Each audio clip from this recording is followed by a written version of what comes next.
All right, welcome back inside the Now Morning Show. And of course, on Saturdays, the borders were open. What does that mean? The land borders, the sea borders, the air borders, they were all open on Saturday. And I think things have been going fairly smoothly, but I am not the professional. Let's check in with the professional. I'm talking about the one and only, the Honorable Fitzgerald Hines, the Minister of National Security, is here with us this morning. Good morning, Minister Hines. Very good morning to you, Rokas, and your colleagues at the studio. Very good morning. Pleasure is mine. Nice to have you here this morning. So how have things been going with the opening of the borders so far? How did things go on Saturday? The Prime Minister mentioned some people that weren't cooperating. Well, so far, so generally very good. As with every new system, you would discover one or two little quirks along the way, which was announced, before Saturday. We had opened up the online facility, and therefore persons were able to upload their information and to test it, as it were. And we identified there were one or two little things that we needed to consider and to put in. And by now, those have been done. That apart, things are going very, very well so far. The Prime Minister's comment would have been in respect of the first flight in. All of the applications online were satisfactory, but one, and that matter is gaining our attention. It was a case where someone would have made a suggestion, a declaration, as it were, of the accuracy of a bit of information, and it turns out that that might not be so. So it is gaining our attention, and the Prime Minister simply spoke in the context of advising the world that this is a serious situation and it requires a serious and sincere approach. The whole idea of this is to manage the inflow of people in Trinidad and Tobago so that we will protect ourselves from COVID-19 and its variants, so that we don't want anyone making any false declaration, providing a false PCR, a bogus PCR, that is no more than 72 years old, as it should be. In the reality, 72 providing hours, yeah? providing any information that I am fully vaccinated when you did not have your 2 doses and 14 days after the last dose, or in the case of a 1-dose vaccine, as some exist, your 1 dose and 14 days. Those kinds of things are matters wittingly or unwittingly that could defeat the entire purpose of what we are trying to achieve. And just for the record, Rokas, we said that our borders were closed for a year and a half. That was not altogether accurate. They were managed, I would like to say, because during that period, we at the Ministry of National Security managed the exemption process. And I can tell you that we had about 30,000 applications, and the large majority of them being acquiesced to, agreed to, for persons entering Trinidad and Tobago, and close to about 27,500 for persons wanting to leave Trinidad and Tobago. We allowed during that period certain aircraft, certain vessels to come and to go, depending on the satisfaction to our requirements in respect of health and the other laws of Trinidad and Tobago. Minister, can you tell me, we've been reporting very heavily on what's happening at the airports, right? But I'm curious as to the water borders, because, you know, we know that vessels have been wanting to come in. The Prime Minister mentioned on Saturday that yachties have been trying to come in since we opened back, or I guess free up the people, the allowances. Since you say we borders wasn't technically closed, they were managed. But since we've opened it up to a wider audience, we have people who want to come on sea, who want to come, via air as well. We've been talking a lot about the air part of it, but what happens when you come in via sea? What is the process like? The same conditions and circumstances apply, because what we by now I think they have adjusted is we have now included our seaports in the field for your uploading of the information on the online platform. You follow? Yeah. So I think that is considered. Apart from that, we have a few lawful seaports like Cedros and San Fernando and Chagaramas. We do have that. So we have officers of the immigration department there. We have health officials there. We have other arrangements in place around there. So if anyone shows up at any of those borders, the same conditions for entry will generally apply.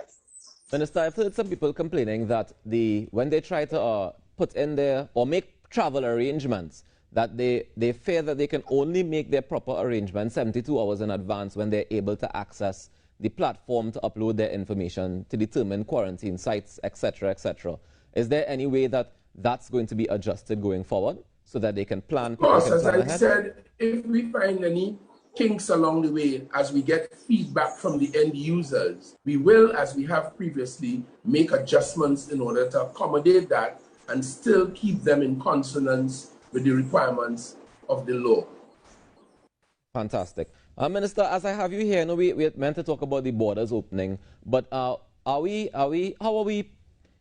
dealing with the situation of generally, I guess, crime? Because, we saw just the other day that there were 8 killings in one day, and people were concerned that they were all linked. The stories go that they were all linked together. So does that mean that, now that things are relaxing a bit, as far as not as far as the pandemic goes, but as far as our restrictions go, is there a concern that there'll be an increase in the amount of crime in the country? There's always that concern. There's always that concern because we are not unaware that there are more than desirable amount of illegal firearms in Trinidad and Tobago. There are other weapons that can cause harm and death to human beings. We are not unaware that there are gangs operating, dealing with drugs, dealing with human trafficking, dealing with firearms, in the pursuit of money. So aware of all of those things, we passed the anti-gang law, and we have a number of other criminal laws that we have passed in order to treat with that. So the police are, by way of intelligence-driven policing and other arms of law enforcement, constantly on the lookout for these situations. And yes, the police reported that those 8 murders may have been reprisals and so on. So we do have that general crime concern, and the work continues over the last 72 hours as Minister of National Security. I have become aware of a number of drug and firearm seizures. I am constantly being made aware of certain developments in terms of crime and its management in Trinidad and Tobago.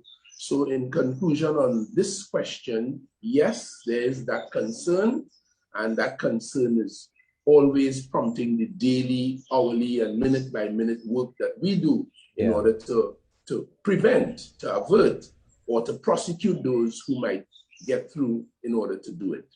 Now, Minister, the inaugural flight was from Guyana on Saturday, and within the region. Do you have any idea what regional travel and the schedule for it looks like as we go forward?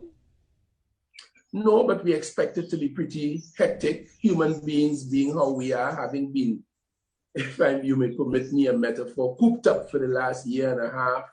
The world hasn't had the kind of travel. Tourists haven't been able to run around the world as they had been accustomed to prior to COVID. I think all countries might anticipate some level of buoyancy following the reduction in these restrictions. So yes, we are mindful that the thing might become a little bit hectic, and we are certainly prepared for it. Fantastic. Well, Minister, I want to thank you so much for joining us this morning. And I know that the ministry has been working hard and you'll continue to work hard. One question before I go. As the Minister of National Security, what do you think are what would you say is the biggest challenge in being able to manage this ministry? I think our border situation makes it, well, porous as it has been for decades. And the tendency of human beings to be what we are, to pursue wealth, to pursue gain at all costs. We have a problem in that regard. And as well, Trinidad and Tobago, in my personal view, has demonstrated a capacity for a tremendous level of lawlessness. And these things taken together present a daily challenge to law enforcement. But equally, we are on a daily basis committed to, resourced for, dealing with it, and it's a work in progress. The story goes. Yeah. It's not a fixed target, it's a moving target. If you improve your security, if you improve your law enforcement in one area, they quickly move to something else. And on that basis, as I say, it's a work in progress. And the struggle, the battle with the human spirit in that regard continues. All right, Minister. Well, I know you're a man that's up for the battle and up for the fight. You've been fighting this fight for a long time, but the fight with human spirit, that is. So I wish you continued success with it, and thank you so much for joining us this morning inside the Now Morning Show. I thank you very warmly, you and your colleagues, and all the very best to you. That, ladies and gentlemen, is the Honorable Fitzgerald Hines, Minister of National Security, just reporting and checking in with us regarding the opening of the borders, the reopening of the borders.